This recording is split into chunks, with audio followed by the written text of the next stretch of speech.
Hi guys, John Dark Arps here, talking to you about maybe one of the most kind of crucial, fundamental, and possibly most misunderstood and potentially mysterious functions in music production, which is compression. Compression is something that really took me a very, very long time to really fully wrap my head around. So, for one, there is no shame in not really understanding it that well or having quite a few gaps in your knowledge and understanding of it. And my aim with this video today is to give you a very clear functional understanding of how compression works, what it's good for, and why you should use it, and when you should use it. Put in the most simple way possible, a compressor is an automatic volume control that only turns things down. That's all a compressor does. It automatically turns your signal down. So for me, compression really is basically a tool which provides three primary functions. This is something that I have kind of worked out in my own head. Three primary functions, and those primary functions are, one, to reduce the dynamic range of the signal that you are compressing. In other words, to basically reduce the difference between the loudest and the quietest point of the signal.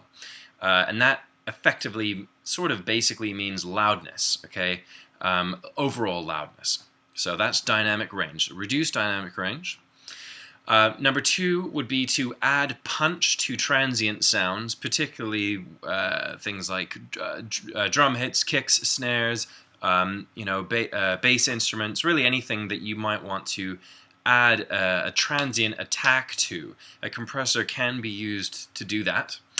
And three, basically a compressor is a tool to automatically add dynamic expression to a signal by using the side chaining capabilities of your compressor. So I'm going to demonstrate these three kind of different functions that you can use a compressor for. But first of all, what I'm going to do is I'm just going to show you the standard controls, the crucial fundamental controls on a compressor. What you're seeing here is definitely not going to be the same as a whole bunch of other compressors, but the fundamentals should be the same, and so this is what I'm going to be breaking down for you. So really the most important core parameters of a compressor are the threshold and the ratio. I would say those two parameters are probably the most important fundamental parameters of a compressor.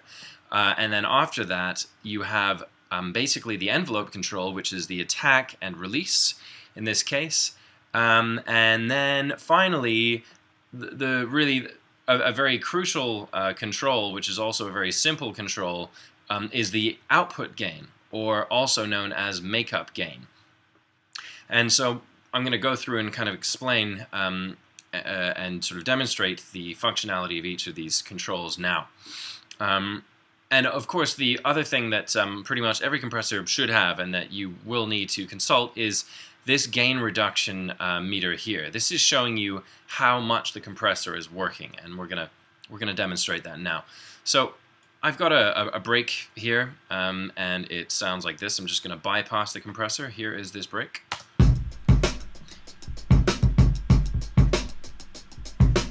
Okay, so it's a pretty classic funk break, and I'm zoomed in here and we can see the kick drum and the snares, and then around here we see the hi-hats, and there's a very obvious difference in volume level between the kicks and the snares and the hi-hats, right?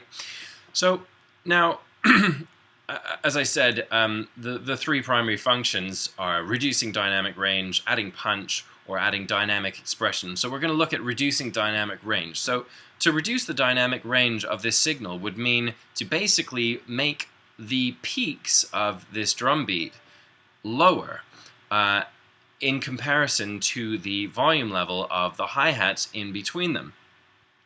And this is where the compressor comes into play. So I'm going to bypass the compressor, and I've set the ratio to 1 to 1. Now actually I'll take this moment to explain what the ratio control, or the values on a ratio, actually mean. What this basically means is for every 1 decibel over the threshold, 1 decibel of signal will be allowed through. In other words, at a ratio of 1 to 1, absolutely no compression takes place whatsoever. Okay, now as I turn this dial up, let's say I turn it up to 6 to 1. Okay, what this means is that it would require 6 decibels of signal over the threshold level, and we're going to get to that in a second, for the signal to increase in volume by 1 decibel. Okay, so now let me bring the threshold level down. Okay, I'm also going to adjust this knee value to 0, and I'll explain the knee later. So basically, we currently have a ratio of 6 to 1. And now what this basically means is when the signal exceeds the threshold as set by here, by this fader here, it will require an entire 6 decibels over the threshold in order for the signal to get 1 decibel louder, right? So let's hit play and let's see what happens.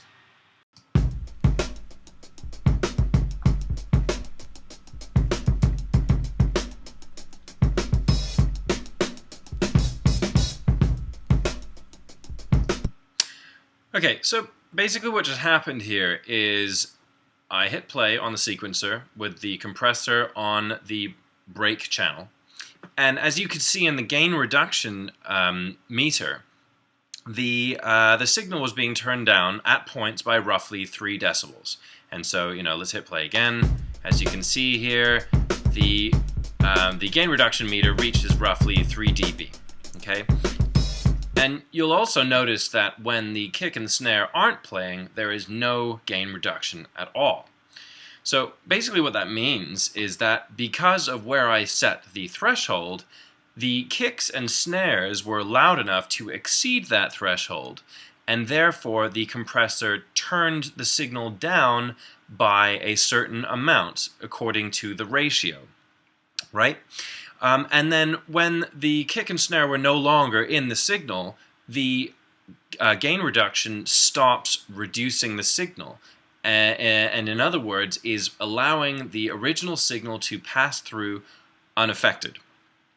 So this is the fundamental of what a compressor does. It turns down the loud bits, but crucially doesn't turn down the quiet bits. And so finally, at the very end of the chain, what you do is you turn the overall output up, and that is what the output gain is for, or the makeup gain, which therefore compensates for the fact that the loud signals have been turned down.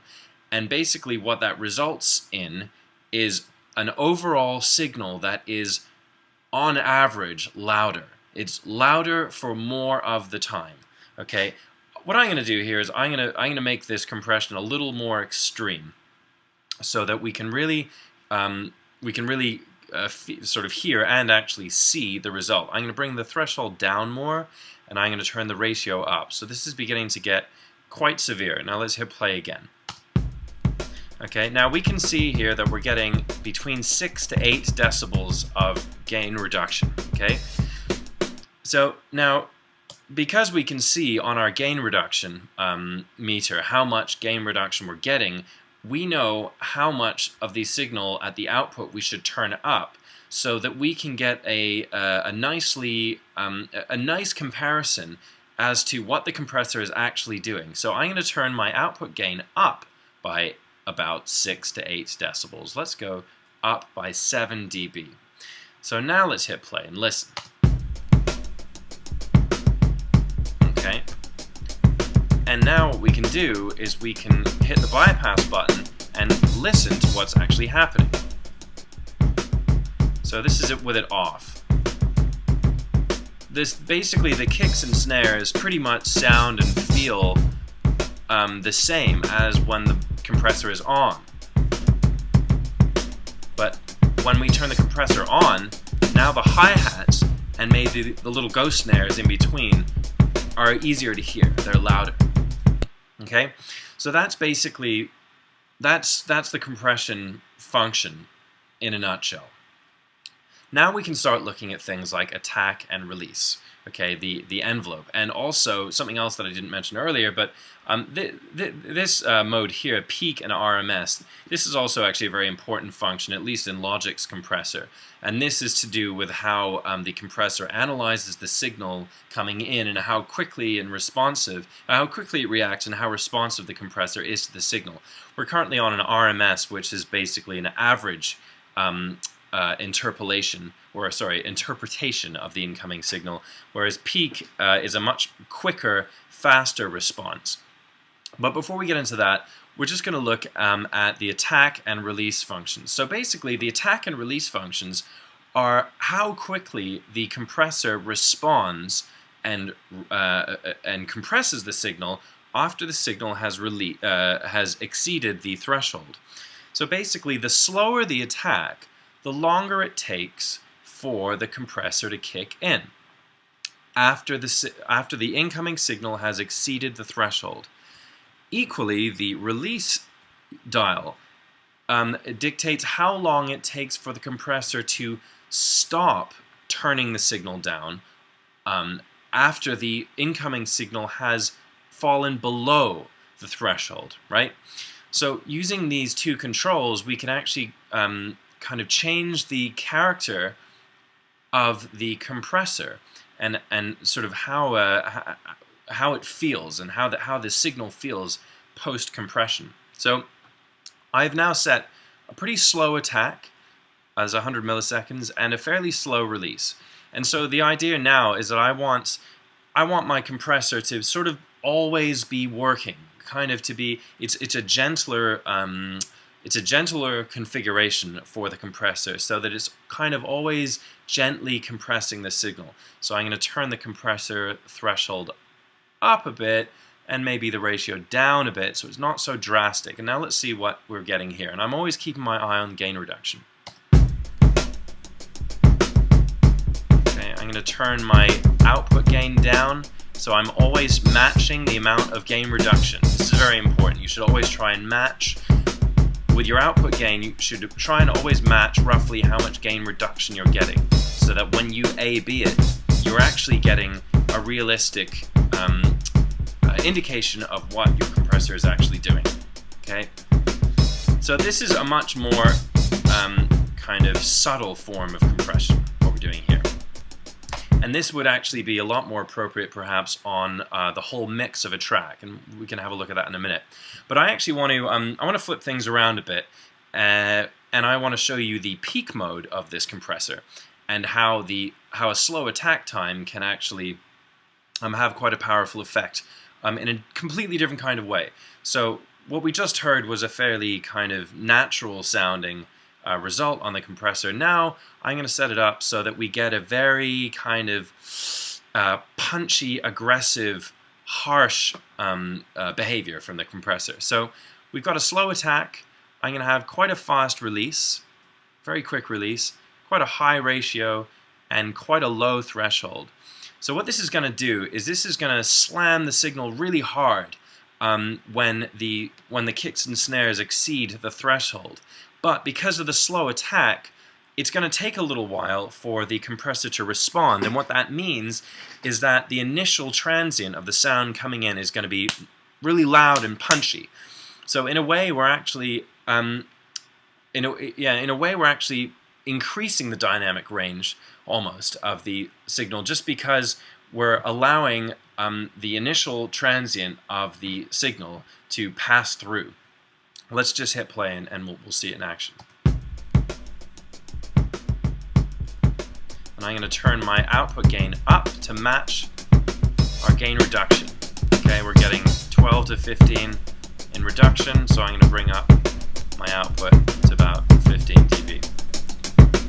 Okay, now we're peaking quite a lot here, so I'm going to have to bring the whole playback down. Okay, so now you can see and you can hear how sort of dramatic that is. Now another way of kind of really seeing the result of a compressor is to actually bounce out the signal. So I'm going to do that now. And in this situation, I'm going to turn my attack right down to 0. and we'll leave the release roughly where it was. So what I want to do now is I want to absolutely squash all the dynamic range out of this signal so that the kicks and the snares are basically the same level as the hi-hats, right? So with an attack at 0 milliseconds, it means the compressor is going to react straight away. With a peak mode instead of average mode, it's going to respond more quickly as well. And then I'm going to set the threshold and ratio appropriately so that we get just a squashed signal, and then we're going to bounce it out, and you're going to be able to see it visually, the difference in the waveform. So here we go. Okay, so again we're getting about 15 dB of reduction, and that's roughly how much gain I'm giving you at the output. So I'm just going to turn the playback volume up, and you can see here on my VUs that we're just slamming the same level the whole time. Okay. Now I'm going to hit Command B, and I'm just going to bounce this, break comp.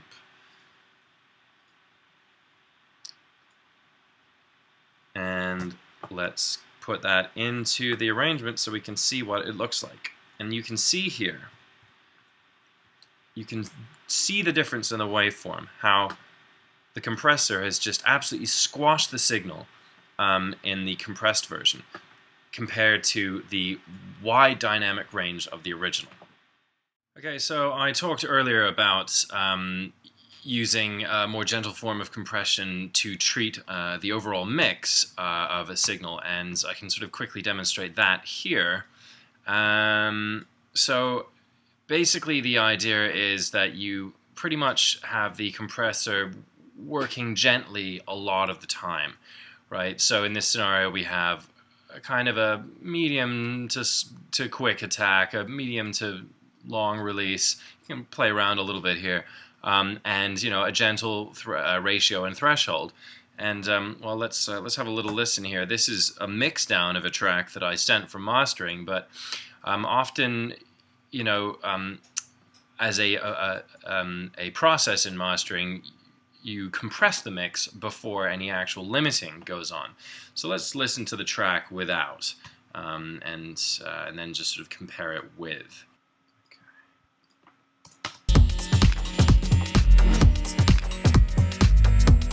Okay, so we're currently listening to the track without compression, and I'm going to engage the compressor here and try and kind of achieve roughly between 3 to 4 decibels of gain reduction. So on a bypass, turn the output gain down and turn the ratio up until we see about 3 to 4 decibels of gain reduction. Let's have a slower release, slower attack. We want something relatively languid, kind of lazy. Now finally I'm going to turn the output gain up to 4 decibels. And just going to A-B it, try and hear what difference we can hear. So it's very subtle, but I think I can hear a little bit more fullness in the mix here. This with it off. With it on, it's just a bit kind of more present, basically. So this is a good technique to use on your mix downs pre-mastering, just to kind of squeeze a little bit more overall loudness out of your mix. So I talked a little earlier about using a compressor to add punch and sort of attack to a signal, and we were doing that on a mix of drums. Well, let's just do it on an individual sound. I can show you how basically you can use a compressor to add attack to a sound that is otherwise kind of lacking in attack. So to demonstrate this, I'm just going to create a quick burst of sine, right? And it's going to be of a constant volume. So just make this about that long, and I'm just going to bounce that sine wave out. Just call this sine, and stick it in the arrangements like so. In fact, I'll make a new audio track, and I will also normalize this. So here we go. We have a solid sine wave. As you can see, there are absolutely no dynamics to this sound whatsoever. It is just a sine wave. So what I'm going to do is I'm going to put a compressor on this, and I'm going to show you how you can basically use a compressor to turn something like this into a transient sound. Because right now, it it just sounds flat, effectively. Let's hit play. It's just on. So if we were to put a compressor on this, let's put a compressor on this, and let's put it to peak mode and have a slow attack and quite a high ratio and quite a low threshold and a super fast knee. And I'll explain the knee in a minute, like I said I would. But if we just kind of hit playback now, you can see basically that, and we can hear that the sound kind of punched. It sort of popped at us because the slow attack time of the compressor means that the initial transient, well, basically means that it took 71 milliseconds, or here it took 100 milliseconds, or 1/10 of a second, for the compressor to kick in, to turn the signal down. And that means that the initial first 10 milliseconds were loud, and then the remainder of the sound was attenuated by however much the compressor was reducing the gain by. So let's have a look. That's reducing it by 20 decibels. And we're peaking here at minus 1.9, so I'll just turn up our output gain a little more. So we're peaking at 0 here. And let's see about turning the attack up some more. So we've changed the sound from that, which is all on. It's on, and then it's off. We change it to this. It's now a percussive sound. So, let's just have a look at the waveform. Let's bounce this out. Sine, comp, and let's put it into the arrangement just to see it. And as you can see, it's made a very, very, very pretty transient shape. Okay, so, quick and dirty example of how to use a compressor to create like a transient attack into your sounds. Now, obviously, you can use this on your kick drum. So if your kick drum is just kind of generally lacking in punch, you could theoretically use a volume envelope if you are, using some kind of a sampler, a drum sampler, or something like that.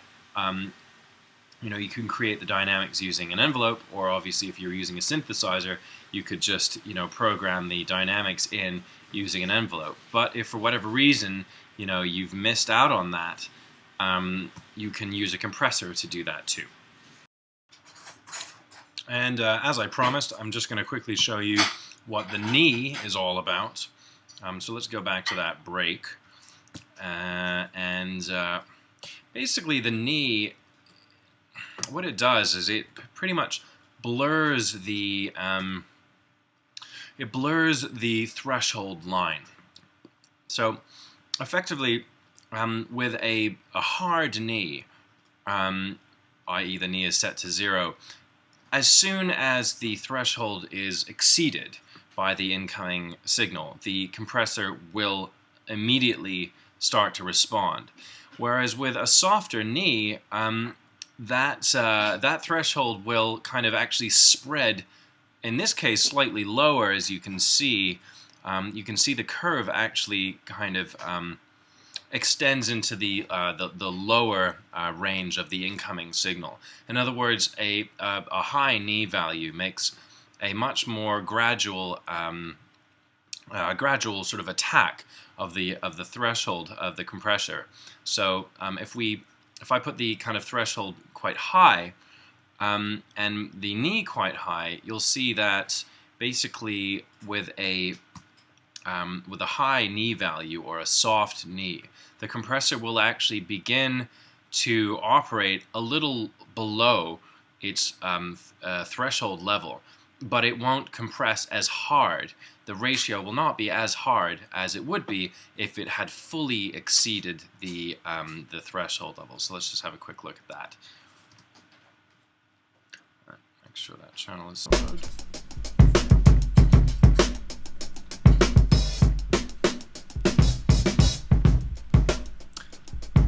you can see the compressor does indeed react a little bit, not very much, but a little bit, with the knee at a very soft setting. But if I put the knee to 0, the compressor does not react at all, because the signal never exceeds the threshold, or barely ever exceeds the threshold, which is set here at minus 11 decibels.